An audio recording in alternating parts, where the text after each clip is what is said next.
This week's video is proudly sponsored by Lucy's Hoopie Pies. I was given a script, but they do say a picture is worth 1,000 words. So that being said, I will display a picture for 5 seconds.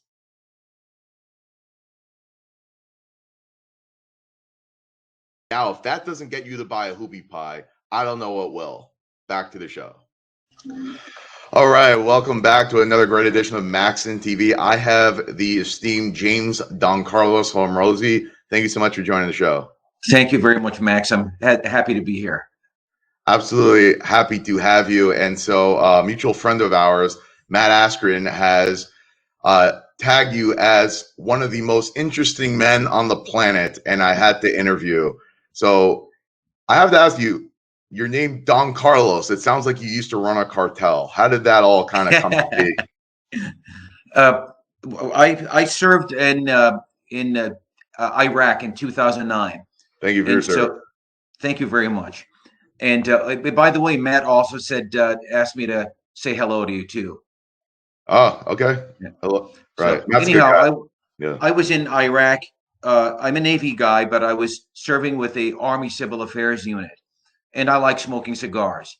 And so during our time off, especially evenings, us guys would get around and we would chit chat. Sometimes talking about family, oftentimes talking about things we might do in the future, or what we could do with what we had.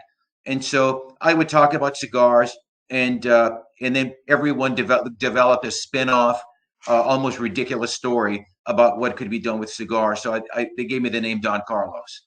Right. Well, it's a boss name, and the pictures that you constantly post on LinkedIn is hilarious. You like them, huh?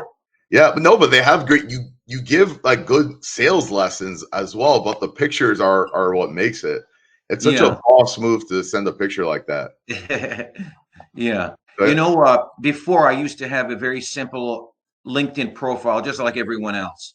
A suit, a tie, and in the reception, LinkedIn provides you with a graph. If you click on it, it shows you the number of people who viewed your profile.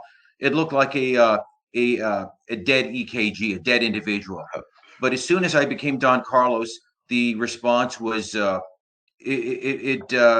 it was completely different. The response was exponential. Yeah. As they say, keep doing you. So James, why don't you tell us about what you're involved with now, what kind of company you run, and everything you're involved with. I am the CEO of Triad Corporation. It's a small company, and we're primarily involved in real estate investing. We're using our own money at this point. When we grow a little bit larger, we may take on investors. I see that coming in the future, but we're not at that point right now. We have dealings, real estate holdings in 3 states: California, Florida, and Arkansas.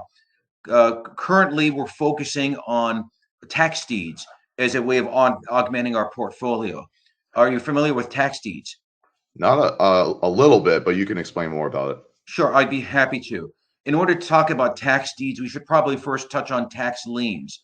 What a tax lien is, let's say, for example, I fail to pay the property tax on my home.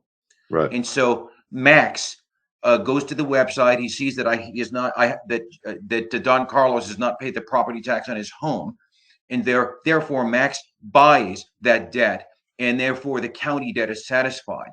Now, what's special about that? Well, most investments on the stock market might give you anywhere from a 3, 4, or in the banks, maybe 1.5%, 2% interest return. Stock market, it all depends, but the indices really generally don't go much beyond 8, 9, 10% at the very best. With tax liens in Florida, the return is 18%. New Jersey's 18%. Each state varies. Some states don't even do it. They have they resort to other processes. But because this process goes through the government, it's a bit more secure and therefore can establish a little bit more investor confidence. So that's a tax lien. When would you get paid on a tax lien? That's the $64,000 question. You could be paid within a year. You could be paid within a month. In which case, the 18% interest would be divided within the year. However, if it goes beyond a year, then it just simply increases per the amount of interest. So it's all in all, it's not a bad deal. When would you get paid back? Either when either when I repay the debt on the property, when the property is sold, or if the property goes to auction. That's a tax lien. A tax deed is a little bit different. Tax deed, we're looking further down in the process where Don Carlos has not paid the property tax on his home. And so now my property goes to auction. The county puts up my property on auction. So you could either participate directly in the auction. Some auctions are held in the state, in the county, physically, and some are done online. What we choose to do though is to buy these properties, what we call over the counter. Over the counter would be basically essentially waiting for after the auction to take place. We simply go to the county websites to see what's left, and then we perform due diligence to see which properties we want to buy. Now, due diligence, we're familiar with the term, but I'll tell you a little bit more specifically what we look at. We're basically looking for properties of value. If you don't do due diligence, it's very easy to get something that has no value, like a strip of land between two freeways, which can be sold. And I have seen land like that being sold. So our due diligence primarily consists of properties that are not in floodplains, properties that are not associated with sinkholes or have any water running underneath them, properties that don't have any tax liens on them, and properties that are located in good areas. So once we basically fulfill those criteria, we make an offer to the county, which is much below market value. And then we after that, in each state, I'll have a real estate agent that represents us for that state. And so it's a cumulative effect, cumulative sale effect for that real estate agent. The relative values on each property are different. We own at the present in Arkansas lots. We'd like to branch off into commercial, but that's a little bit harder to come by through tax deeds. In California, we have holdings that are both agriculturally zoned as well as commercially zoned. So it's a bit of a Caesar salad in what we do.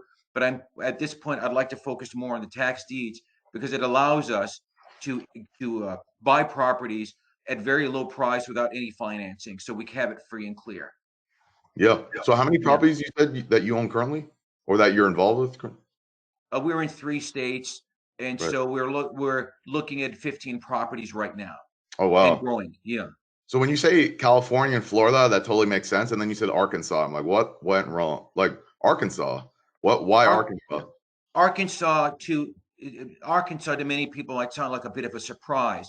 However, Arkansas, their medium house value compared to the rest of the country is higher than the country's average.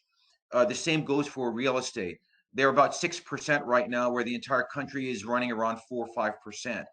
Also, Arkansas is a location of at least uh, uh, six Fortune 500 companies, and it's also a beneficiary of the immigration that we see coming from states like California, New York, other good states that I would invest in, but I just simply haven't got around to. But we'll get there. Would be Georgia, which is turning into a mecca for Yeah. movie production, and Texas. But Texas, one has to also be very careful because Texas is a very large state. So just like anywhere else, it depends where in Texas. Yeah. Texas. It's incredible. Everyone from Silicon Valley, I feel like, is going to Texas or Dallas, Houston Mhm. area. You know. Yeah. How did you get into real estate to begin with? How'd you I get used to involved? be I used to be in retail and sales. Retail, I owned a chain of franchises in Southern California, and retail is a very tough business. Retail Yeah. is a very tough business. Believe it or not, I used to at one time be on the far left. But it was the experience of being a single dad in California, a property owner in California, and a business owner in California that swung me to the conservative sphere. So anyhow, retail was affected by factors beyond my control. We were doing well, but not every store was doing equally well. But it occupied our time as if I was working a full-time job for someone else. There were two other uh, items that led me to exit retail. One at the time, the Affordable Health Care Act. This was before it was passed, and it looked like it was going to be passed. I had about 8 to 12 employees per store, and no one can tell me in this legislation whether I'd have to get health insurance for my employees. And granted, my employees were mostly college girls. I had a few full-time timers, and we dealt with them a little bit differently in terms of pay and things like that. Of course. And then the other issue that came about that led to getting out of retail was that Governor Jerry Brown, if you remember him, he wanted to raise the minimum wage in California, and our P&Ls at the time, our profit and loss statements were rather tight. So at the time, we were paying our girls about $8.50 an hour, and he wanted to raise it to $15 an hour, which was almost twice. And so every time you get into business, you have to have a business exit strategy in case things don't work out. And so Jerry Brown had been the governor of California previously. He was popular, and I knew he would get this passed. So at that time, it was time to get out while we were still ahead. We sold the business. We made a little profit, but it was nothing compared to what the success we had in real estate. At the time, although we were primarily involved in retail, we did start getting into real estate. We were hit very hard in 2007 and 2008, but we had enough to recover and build on that. And some of the lessons that I learned in terms of leveraging, over leveraging, we carried over as lessons learned to what we're doing now by getting into a type of real estate, tax deeds, which requires no leveraging whatsoever. So we're in a comfortable spot, but we still have a lot of room to grow. Yeah. Have you ever looked into non-performing loans by any chance? No, I'd love to know about them. Oh, the note business. I actually was in the note business for a little bit, but not in residential. More for I work for a company called FIA Capital Partners. Okay. So at the time, I had no idea what I was signing up for. My girlfriend just was like, call this guy, see what, whatever. I was like 21, like fresh out of college. And I didn't realize the type of operation this guy was running. The guy did $100 million like by himself. They essentially would, for example, they would go after like businesses, like big businesses, like like if Walmart forecloses on like a building, like they're going to sleep at night. You know what I mean? Like nobody cares. Like so, for whatever reason the business didn't do well somewhere, or they weren't paying, or whatever, they would essentially buy the non-performing note, the mortgage, right? Because they weren't paying it. And so they would buy it off of the bank. And it became really big after 2008 because a lot of guys who were real estate agents or commercial real estate agents are like, what happened to all of those loans, right? That went bad. So you can buy them like 10 or 20 cents on the dollar. And so, if the mortgage was for $1 million, they pay the bank $100,000. The building is worth 1.2 million. So if they didn't get paid, they would have to go through a foreclosure process, and it does cost money. It does take time, but at the end of the day, you can make a fortune. And these guys did it very well. So in that case, would you be buying the entirety of the loan to a maturation, and then basically you're free and clear, or would you be basically buying into the loan and then just continue making payments? So for them, they were going after like really tough litigation type stuff no one wants to deal with. They prefer to go through foreclosure. Actually, they were looking for deals that they were not going to pay back at all, and they were going to go through the whole procedure. They have lawyers on. Okay. And so they would just go through the foreclosure process, and their business plan was once they acquire that property, they would go ahead and sell it. Yeah. And so, but they started it at a time where they were giving out these loans like lollipops. Right. I remember that. It's very difficult to get a good deal. It's very difficult to get a good deal. But they already got in. So but I know some of that business. But so right before we continue to talk about more about tax liens, tax deeds, what about California just like for a business owner makes it so difficult to operate? Taxes, regulation. I'll give you a few personal examples. of some of the things that led me to immigrate from California, both physically as well as in terms of business.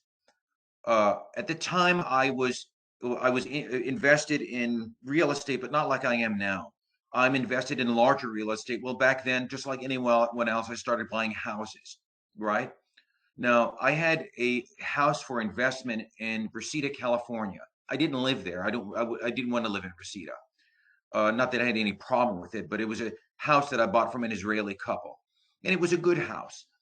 At the time, I was away for a while, and I got a call from my wife, and my wife told me that. Well, actually, let's back up a little bit. The 2007, 2008 crash hit, and so the value that we had, the equity that we had gained on the house, was rapidly declining. So rather than hold out, and we were good on the mortgage, it was slightly negative, but we were good. We decided to sell. So we asked the tenants to leave. The tenants ended up taking some of the things from the house with them. Water heater, for example, they took that. Wow. They took the microwave oven, but still we paint. Yeah, we, Crazy. we we we painted the house, we made it look nice, and within about 2 months, the house was invaded by squatters. It's amazing because Oh, you hear of squatters, for example, in other yeah. countries, but you never think that you'd have squatters in the USA. So it was invaded by squatters, cholos, and my wife was a little petite Brazilian woman. She couldn't deal with them.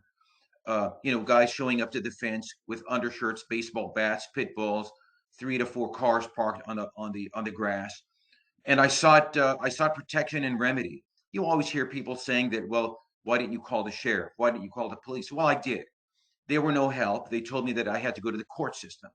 So I figured, well, this is a pretty open and shut case. Why don't I just fly to California? Because at that time I was in the East Coast. Fly to California. I'll represent myself in pro per. The judge will see things like any reasonable person would, and I'll get my house back. So rather than getting an attorney, I went through a paralegal. I went, and the judge walked all over me. The judge said, "Where's the other party?" Well, of course, the other party's not going to show up. They're illegally occupying the house, right? And then he criticized me as well for a few other things, like some of the forms that we filled out. So we decided, okay, well, maybe my wife will go to court again to try again. A female, they might be a little bit more sympathetic. It was just as bad. So we ended up losing that house as we ended up losing the house, not as a foreclosure, but as a term skips my mind. Um, as a I forget the term skips my mind. That's what happens when you get to 55. But it's a stage before foreclosure. It's stage before foreclosure. So, but we ended up getting out the squatters as a condition that they were going to have to leave anyway.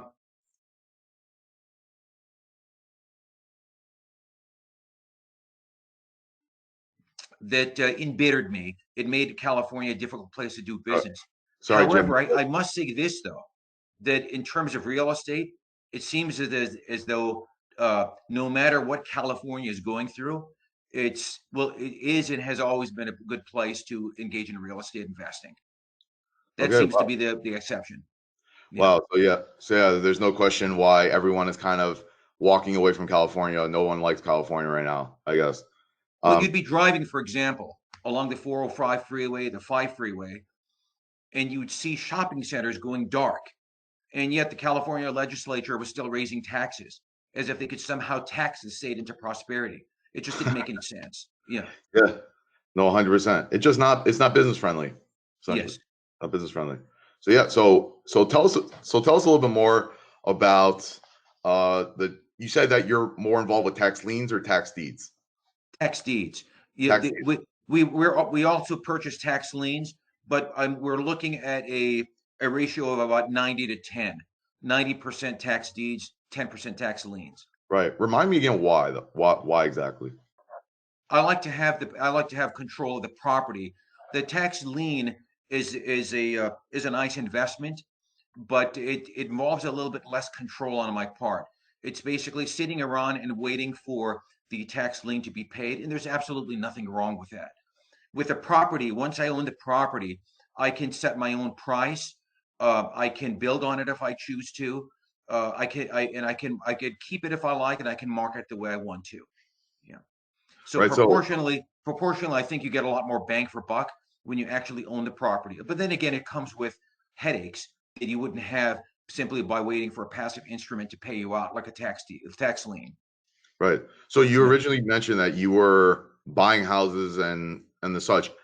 Did you always know about tax deeds and you always wanted to get into it, or how did you learn about it at first? Because I don't think a lot of people actually do know what tax deeds are or how it works. Yeah, I didn't know about it back then. Like millions of other Americans, I did what I saw other people doing and start in buying houses. And when I bought houses, uh, on the face of it, it seemed like a smart thing to do, but the math really didn't work out very well. In real estate, I'd like to move on eventually to multifamily housing because the math works a lot better. What's the important factor in any kind of tenant real estate is the number of units that you have. If you own 5 houses, in effect, you only have 5 units. Now, if your vacancy rate is high, then you may potentially end up losing money. Uh, I think the magic number is around 32 units is a break even, and then 64 would be better, and ideally maybe 250 or above. The idea being that if you can calculate ahead of time in terms of your financing, what your rate vis-a-vis your vacancy rate, and how many units you would have to have occupied, then you can figure out ahead of time what your break even is, and then build from there. Buying houses just wasn't a good way to do that. Right, because it required a lot more capital up front, right? Yeah, It takes a lot of time. You gotta rent it out, you gotta wait a year, so on and so forth. With tax deeds, it's a lot less expensive. There's no real mortgage involved. You really just, you put up whatever money you put up and yeah, that's it, right? yeah. But like so many of us, nobody really comes out and teaches us about tax deeds, tax liens. This is one of those things that if you're fortunate enough to be young and come across it, great. Otherwise, like fine wine, with age, we tend to learn more, and that was one of those things that we happened to pick up. Right, Yeah, 100%. yeah. Right. So as of right now, you obviously seem to be doing well with it. Is it really just a matter of time? It just like once you start making more money, you're gonna leverage that to buy more and more tax deeds, or as you said, you're trying to get into multifamily as well. I'd like to get into multifamily next. Now, one of the drawbacks with the tax deeds is time. Let's say, for example, that you and I decide we jointly form an S corporation. We'll call it Landsman Corporation, right? And we decide to start buying tax deeds. It's not as simple as basically seeing a realtor, buying a home. You have maybe a 30 to 60 to 90-day period where you have escrow and everything else. In that aspect, there it's similar, but with a tax deed, you make your offer, then the county gets back to you as to whether they accept the offer, and then there's another period which it's basically in which the county will give the delinquent owner one last chance to pay off the property. And so all of this involves some time. So, but it takes a while to build up the appropriate inventory so that you can constantly buying and selling and have a positive cash flow. We're at that point, but we need to increase our inventory. The multifamily housing, the reason why I'd like to get into that is just it makes a lot more sense. America in the future, maybe by 2050 and beyond, will probably look much more like Europe in terms of the bigger cities having fewer houses and many more apartments. I think it's the good way to go. It seems to make sense. Yeah. Yeah, So okay. So that's yeah. fantastic. So moving on from tax deeds, you mentioned that you were in the Navy, so I wanted to cover a little bit of that. Yeah. You were a 20-year vet, correct? Actually, I'm at around year 27. I continued. I'm 27. in the reserves now. Yeah. Right. I never mentioned I can't count, apparently. I have an MBA, I can't count. Kidding. I know. So you've always wanted to be in the Navy? Ever since I was a kid, I was born in 1965. So World War II ended in 1945. I was obviously young for Korean War, World War II, but there were a lot of people around us who were vets, and you would listen to their stories. And TV at the time was completely filled with series and movies that dealt with the war. So it had that kind of uh, uh, subconscious effect on me as a child, as well as many others. Vietnam was going on at the same time, but that wasn't talked about in the same way. And so as a kid, I always took an interest in anything dealing with the military. Now, in terms of getting into the military, I was kind of a late starter. I got in when I was 27. You know what? I went to school like everyone else. I took a major that was, I studied economics. Actually, I was a double major, economics and Spanish, which really didn't directly lead to anything. So being a bit lost, I probably, if I could have done things over again, I would have gone into the ROTC. But so I got a late start. I decided after having tried a few things here and there that didn't work, that I would get into the military. I did at 27. It was a toss up between the Navy and the Army. I thought the Navy offered a better deal, so I got into the Navy, and I was enlisted as CB, Naval Construction Battalion, very much like a Marine or Army unit. We were mostly utilities people. After being in the CBs for about 3 years, I picked up a commission, which means I became an officer, and so I just continued on from there. All in all, it's been a great experience.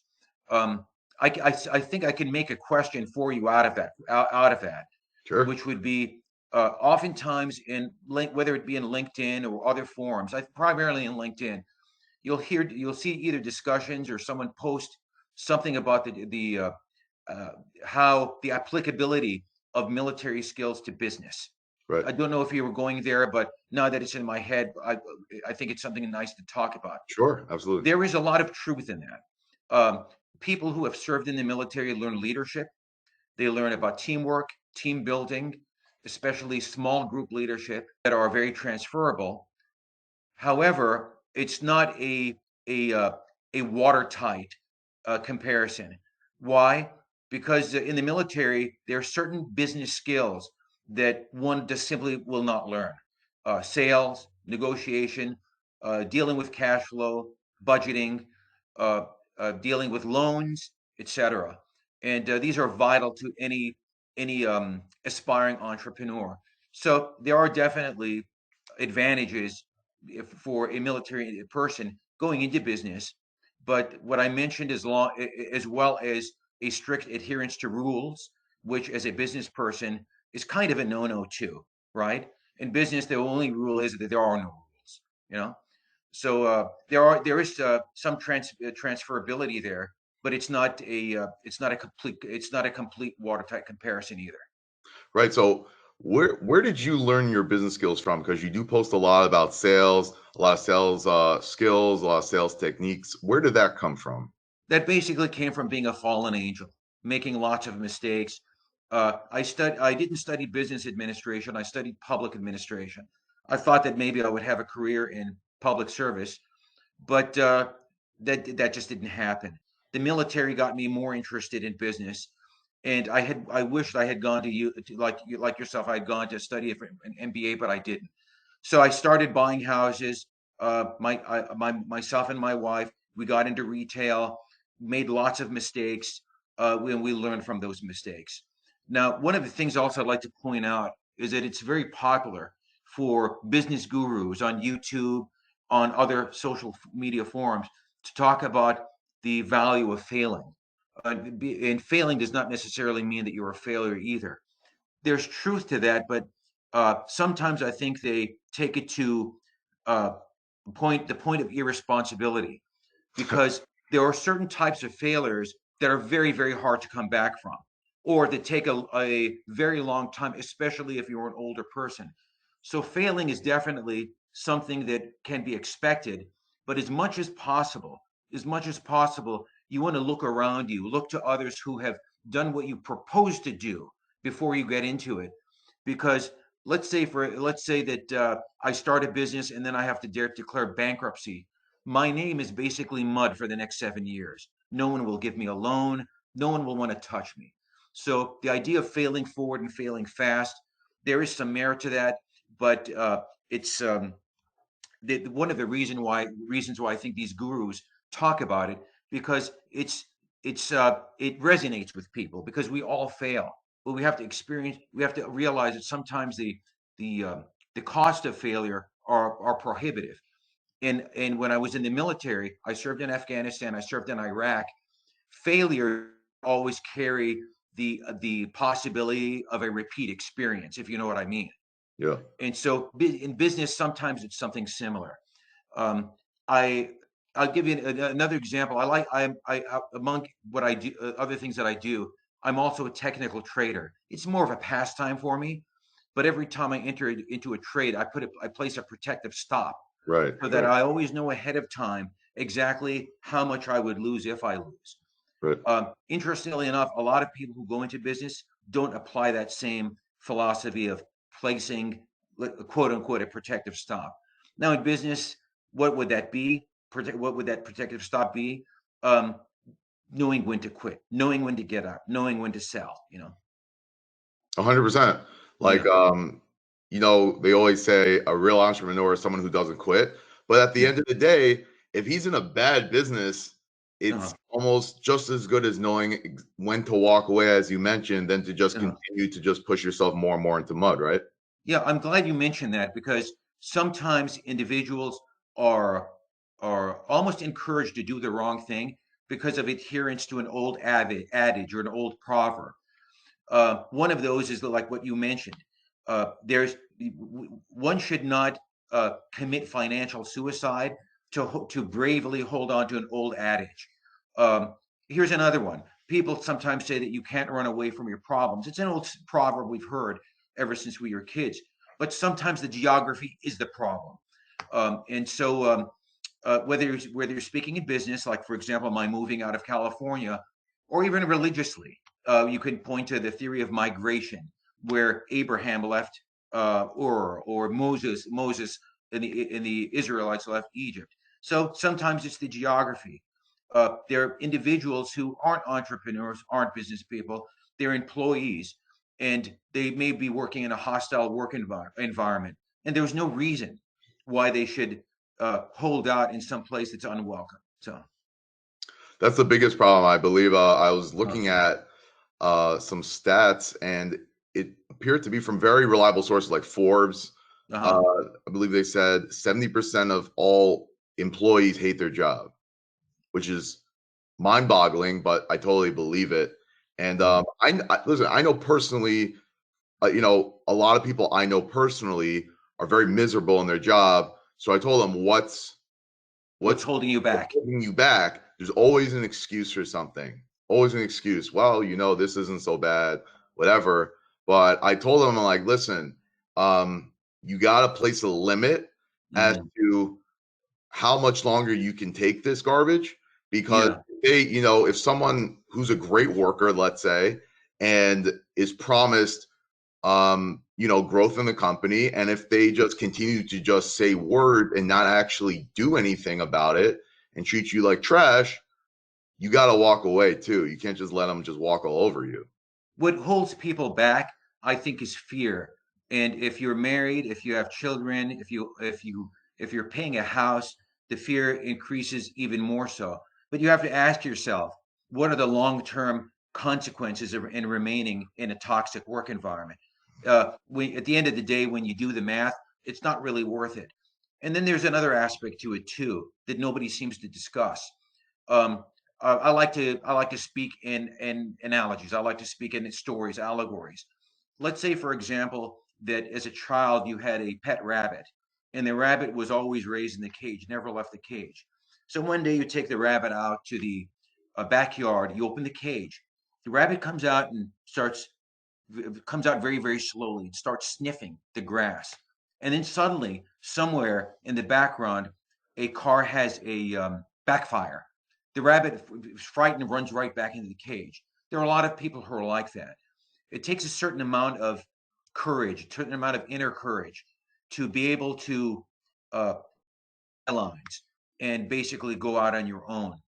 There's ways to do that slowly, But in some cases, it just simply has to be cut because the long-term effects are not only detrimental to you, to your health, but if you're married, for example, they'll 100% they'll spill over into your marriage, and then things will just start getting worse. Right.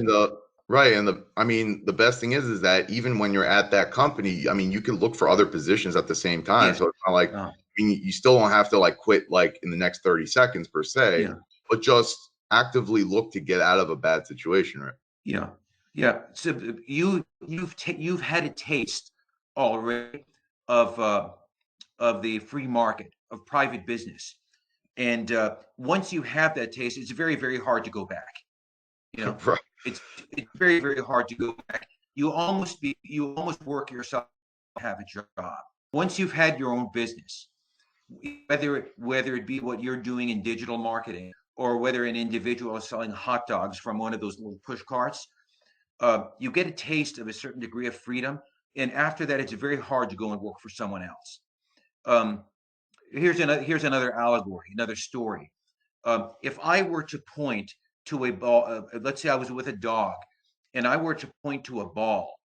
Oh no, let's say I was with a group of people, and I were to point to a ball.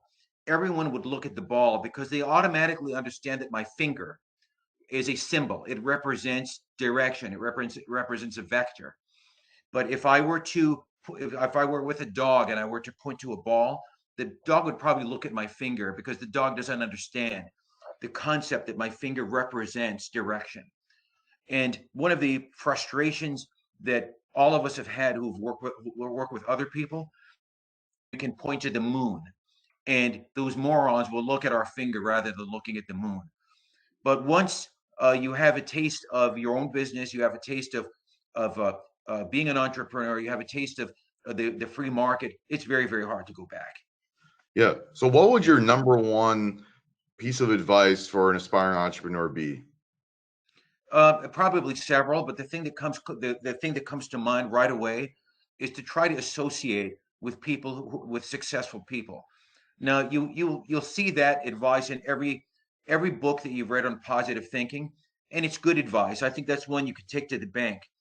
The problem is this, though, is that I know of very few exclusive clubs that would be readily willing to admit a poor student of modest means. So it takes a bit of that courage that you described earlier, that we talked about earlier, to try to get into the company of someone who's been there.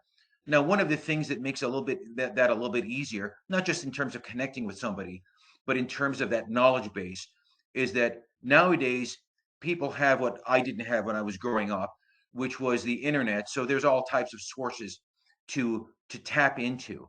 That helps things. Believe me, you can shave years off getting to success simply by talking to people who have tried exactly what you've tried before.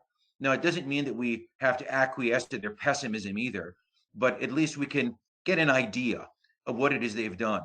Number two, I would say, would be if you have a plan that you want to accomplish something in 10 years, see if you can do it in 6 months. Now, if you can, you probably won't be able to do it in 6 months. You'll fail. But as long as you're okay with that, in those 6 months, you will have probably gotten much farther toward the realization of that goal. Patience is a virtue, but in business, you should always have a certain sense of urgency. Why? Because if we don't have that sense of urgency, some Indian kid who's sleeping on a sofa in Sanford and eating ramen is going to kick your ass. 100%. I Yeah. totally agree. Yeah. I totally agree. Well, Jim, is there anything we didn't cover that you'd like to discuss?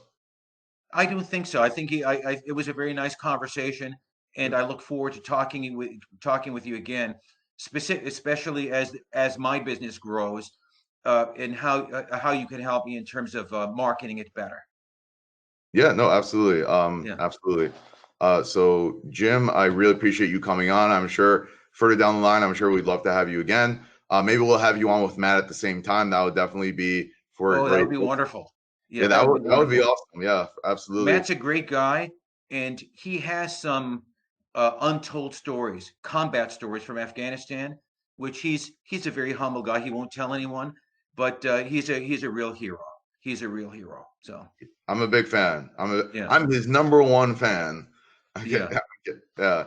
No, You I'm know a big what? fan of that. Without embarrassing Matt, I think I can tell you one story that doesn't involve me or doesn't involve Matt, but does involve someone that both of us knew during our deployment in Afghanistan. I think this would be a nice way to end our conversation. When we were in Afghanistan, we stayed in these places called FOBs, forward operating bases, and then there were smaller ones called COBs, um, which was like a forward operating base, but it was a little bit smaller. So uh, one day, the Taliban attacked us, and we were in danger of being overrun. And the Marines guarded our perimeter. I'm a Navy guy. I carried weapons with me, but the Marines were responsible for border security. So we had a kid. His name was Adam, 19-year-old Marine corporal. And so when the Taliban attacked, they fired a rocket-propelled grenade, which took off Corporal Adam Lehman's right foot. As he was being carried away, the corporal had only two concerns. One was, how is my lieutenant? Wasn't even too concerned about himself. How is my lieutenant? And the second one was that he was concerned that the fact that he had just lost his right foot might somehow negatively impact the reenlistment paperwork that he just signed. You know, Wow. Yeah. one courageous man makes a majority.